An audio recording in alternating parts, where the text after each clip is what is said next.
Joining me now with reaction to the president's address from the Oval Office, Florida Senator and Republican presidential candidate Marco Rubio. He's in Miami tonight. Senator, thanks for coming in. Thank you. Your thoughts on this address from the president about ISIS, the threats, and how they're evolving? Well, let's begin by understanding the mood of the country. People are really scared and worried. You know, last night I ran into a couple that often travels abroad or to other parts of the country for New Year's Eve for the first time in over a decade. They're not traveling anywhere this year because they're so scared. Ran into someone else today who says they're avoiding stadiums and malls during the holiday season because they're scared. And people are scared not just because of these attacks, but because of a growing sense that we have a president that's completely overwhelmed by them.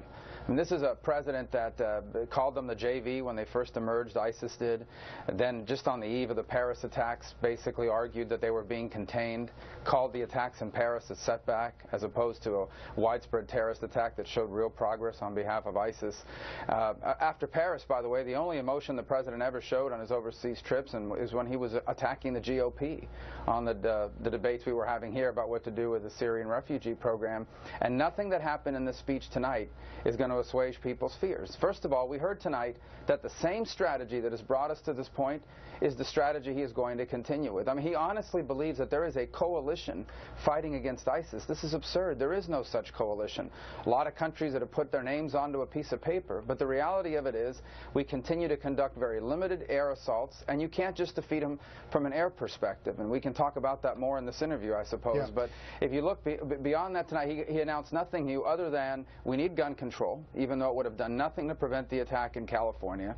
We need to prevent people on the no-fly list from buying these weapons, even though there are people that work for DHS that are on the no-fly list. And by the way, these individuals that conducted this attack would not have been prevented from accessing their weapons. And then the cynicism tonight to spend a significant amount of time talking about discrimination against Muslims. Where is there widespread evidence that we have a problem in America with discrimination against Muslims, and the refusal to call this for what it is, a war on radical Islam? So I'm very disappointed tonight. I think not only did the president not to make things better tonight, I fear he may have made things worse in the minds of many Americans. Senator, the president finished his address by saying that freedom is more powerful than fear. And specifically, what would a President Rubio do differently than what President Obama is doing and laid out tonight? Well, first, we would be straightforward and honest with the American people. ISIS is a growing, significant, and very serious threat. They are not contained. They are growing ever more present in multiple places. They now have a very substantial presence, not just in Iraq and in Syria. They now have a very substantial presence in Libya, a growing presence in Afghanistan. They are actively plotting, and you'll see them over the next few months, attempt attacks in places like Kuwait and Bahrain and Jordan. They'll target American troops in places like Turkey. They are actively trying to use the refugee crisis to infiltrate fighters into Europe, into Canada, here into the homeland. They are a very real threat. We are at war with a radical jihadist group more capable than any terrorist group and any armed insurgency this nation has ever confronted. We can defeat them if we employ the power of the United States in a true coalition with others around the world. We can defeat this group, but it will take a combination of things. It will take a substantial ground force, to which the primary bulk of it must be made up of local Sunni Arabs, but there will be the necessity to significantly increase the number of U.S. special operators embedded alongside them. Do you have a number? Well, I think that's why you ask military officers to design a strategy, a plan, and those plans and those tactics are going to drive the number of people you need to implement it, whatever number it takes. By the way, the president tonight talked cynically, again, as is normally the case with him, about we're not going to have an Iraq-style war again. No one is calling for an invasion of 100,000 American troops. We don't need 100,000 troops from anywhere to defeat ISIS, but it will take a substantial ground army that needs to be made up primarily of Sunni Arabs from the region, but they will need American special operators, a significant increase in air support, and we will have to beef up our intelligence programs. I wish the president tonight would have been honest with the American people. In order to prevent and disrupt these attacks in the future, we are going to need to be able to gather more intelligence, not less intelligence. And as president, he has supported measures and, in fact, implemented measures that have weakened our intelligence gathering capability. If we do these things, we will defeat them. It will not be easy. It will take time, but we will defeat them. But it starts by acknowledging to the American people that indeed we are at war, and we are at war with radical Islamic jihadists who are also terrorists, of course, but motivated by their view of Islam. This is a war on radical Islam. Senator, obviously the president did talk about the terrorist threat evolving, and as we saw in San Bernardino, there may be more incidents where terrorists are inspired but not directed, and we don't know all the details yet, obviously. We asked people to write in on social media. Karen on Twitter wrote in a question for you. What is radicalization, and how would you fight it within America? Well, radicalization is the notion that an individual doesn't just convert to Islam or becomes active in Islamic faith, but actually becomes active in an interpretation of the Islamic faith that calls on jihad. And in the case of ISIS, it's about the belief that they are an army that's going to trigger an apocalyptic showdown with the West. That's why they have a publication monthly called Dabiq, D-A-B-I-Q. It is a city in Syria that they believe will be the site of a final armed confrontation.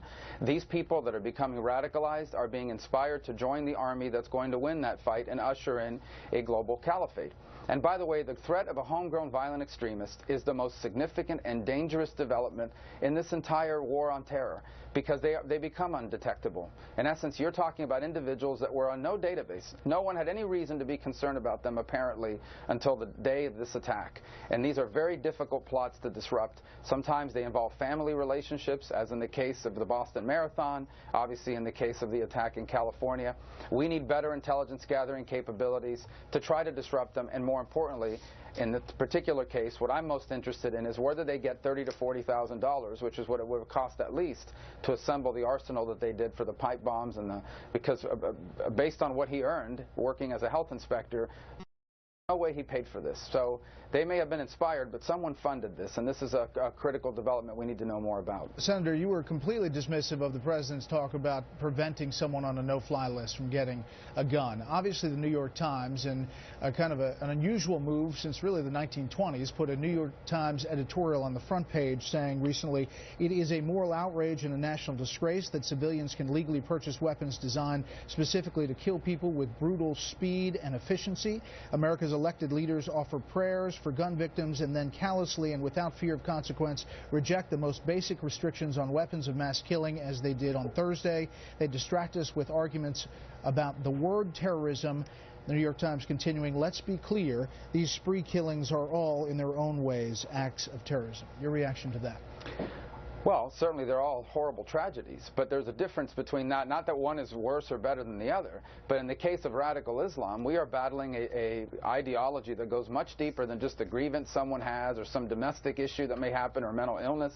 In the case of some of these horrible tragedies, these are people that know exactly what they are doing, and they're being motivated by their interpretation of their faith that calls for global jihad, the defeat of all in this case of ISIS, all non-Sunni radicals, and the establishment of a global caliphate. That is what is motivating them to take these attacks. In the case of the no-fly list, the no-fly list is populated with a substantial number of Americans that are nothing close to being terrorists. They're on that list by mistake because they share a name with someone else. And the notion that a radical jihadist who is on the no-fly list is going to walk into a local gun shop to purchase a gun is absurd. And that's not how they're going to purchase weapons or any of the elements they need for a pipe bomb, for that matter. This is nothing but an effort to use this issue of terrorism as another way to try to push their agenda that they've been dying to push for the longest amount of time, and that's gun control. To the 2016 race and your race for the Republican primary nomination, you have been on the attack against several of your opponents, including Senator Ted Cruz, about their vote against the metadata program, the NSA program. Today on Meet the Press, Senator Rand Paul, also on the other side of that issue, said this about you. You know, if Senator Rubio were doing his job and in Congress more, he might know that the program continues. It's been ongoing for the last 6 months. So the Paris tragedy, this tragedy, happened while we were still doing bulk collection, all bulk collection. Also in France, they have a program 1,000-fold more invasive, collecting all of the data of all the French, and yet they still weren't able to see this coming. How do you answer Senator Paul? Well, first, there was an era here in this country 2 to 3 years ago where, because of the disclosures of a traitor like Edward Snowden and other things out in the media, misrepresentations by elected officials, including some in the Senate, some came to believe that they were being spied on by the government. If someone in our intelligence community is unlawfully accessing the private information of any American, they should be fired and they should be prosecuted. But the bottom line is that both through executive order, presidential directives, and this USA Patriot Act that passed earlier this year, we have taken out an important component of this plan. Here's the reality of the metadata collection. There are a large and significant number of companies that have already said we are either not going to collect records at all, we're not going to have any records if you come asking for them, or we're only going to keep them on average of 18 months. And so when the intelligence community or law enforcement comes knocking and subpoenas those records, in many cases there won't be any records because some of these companies already said they're not going to hold these records.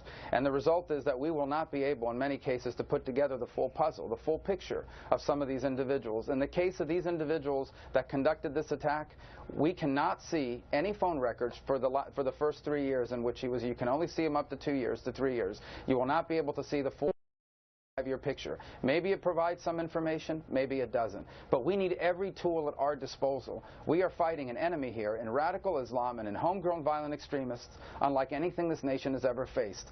This is not a time for ideological silliness. This is a time for serious action because the future security of our country is at stake. But quickly, Senator, in a GOP primary electorate that appears very skeptical of the government overall, do you think this is a winning issue for you? I think it's the right position to take for the future of our country. It's the most important obligation of our federal government is to provide for our national security. And I will continue to support anything that provides for our national security, and I believe we can provide for it without violating the civil liberties of Americans. But we are going to need programs like this in order to identify people before they can attack us, to identify cells and break them up before they can conduct attacks. Even with the existence of these programs, these homegrown violent extremists have been able to carry out attacks. Imagine without them. I know this. If, God forbid, there's an attack tomorrow morning in another major U.S. city, the first question everyone's going to have is, why didn't we know about them, and how come we didn't stop it? And the answer better not be because a tool we once had that could have allowed us to identify them is no longer available to us. And there are members of my party that, through their votes and by siding with isolationists and people who hold on to these theories that are false, have put potentially our nation in a position where we can't gather this information any longer. Well, Senator Rubio, thanks for the time tonight away from your family. Reaction to the President's speech, we appreciate it. Thank you, Brad.